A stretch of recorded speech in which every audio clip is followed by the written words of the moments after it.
श्रीपाद श्रीवल्लभचरितामृतसार अध्याय 44 नामस्मरण महिमा.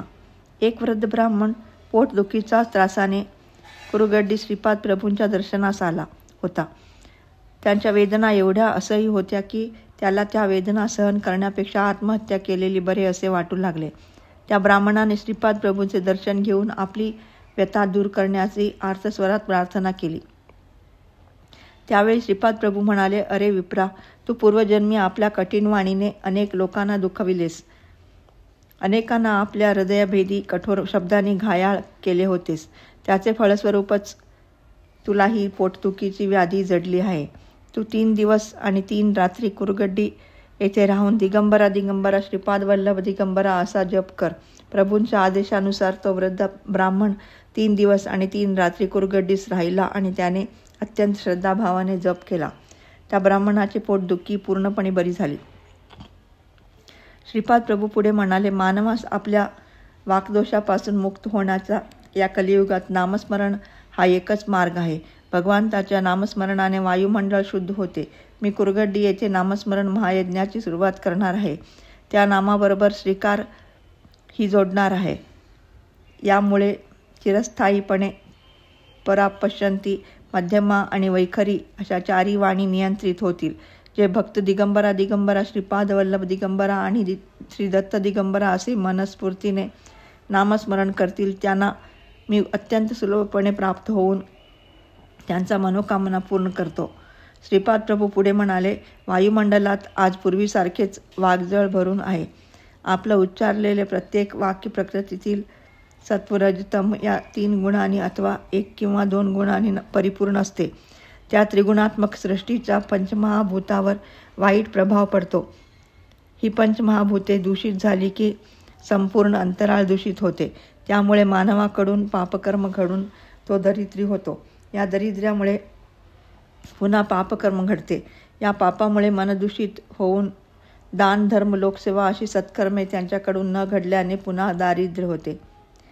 हे दुष्टचक्र असे चालूच राहते. यापासून मुक्ती मिळविण्यासाठी काया वाचा मन शुद्ध असावयाच हवे.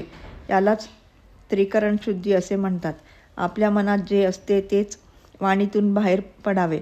मनात दुष्टभाव आणि वाणीने अगदी मधुर बोलणे असा दोटप्पीपणा नसावी. आपल्या वाणीप्रमाणेच आचरणसुद्धा अगदी पवित्र असावे. या कलियुगात जीवनसागर तरून जाण्यास ईश्वराने अनेक मार्ग सांगितले आहेत. त्यात नामस्मरण हे अत्यंत सुलभ साधन आहे. नामस्मरण करणाऱ्या साधकाची वाणी मधुर असते. याच्या योगाने पवित्र कर्म करण्याची प्रेरणा मिळते. कर्मविमोचन. एक क्षयरोगाने ग्रस्त असलेला गृहस्थ कुरुगड्डीस आला होता. त्याला मधुमेहाचा आजार आणि अन्नव्याधी सुद्धा होत्या. त्याला पाहून श्रीपाद प्रभूंना खूप राग आला. तो पूर्वजन्मात एक कुख्यात चोर होता. त्याने अनेक निरपराध लोकांची संपत्ती हिरावून घेऊन त्यांना निर्धन केले होते. एका उपवर कन्येच्या पित्याने तिच्या विवाहासाठी संपत्ती जमा करून ठेवली होती. ती या दुष्ट चोराने हिरावून नेली होती. त्यामुळे त्या कन्येचा विवाह होऊ शकला नाही. वरदक्षिणा देण्यास धन नसल्याने योग्य वर मिळू शकला नाही. शेवटी एक वृद्ध वरदक्षिणेशिवाय विवाहास तयार झाला. या विवाहाच्या प्रस्तावामुळे त्या तरुण उपवर कन्येने आत्महत्या केली होती. पूर्वजन्मीची अशी कर्मे असलेला तो क्षयरोगी अत्यंत दीन अवस्थेत श्रीपाद प्रभूजवळ आला आणि त्याने मोठ्या कारुण्यपूर्ण वाणीने श्रीपाद प्रभूंना त्या दुर्धर व्याधीतून सुटका करण्याची विनंती केली. दयावंत प्रभूंनी त्याला पंचदेव पहाड येथील गोशाळेत झोपण्यास सांगितले. तेथे डासाचा अत्यंत त्रास होता. तहान लागल्यास पिण्यास पाणीसुद्धा नव्हते. त्या रात्री त्या रोग्यास एक स्वप्न पडले. त्या स्वप्नात एक राक्षस त्याला गळा दाबून मारीत असल्याचे दिसले. तो घाबरून उठला आणि चौफेर पाहू लागला. ते स्वप्नच असल्याची खात्री झाल्यावर पुन्हा झोपला. त्याला पुन्हा एक स्वप्न पडले. एक मोठा दगड त्याच्या छातीवर ठेवला असून त्याच्यावर एक बलवान मल्ल बसलेला दिसला.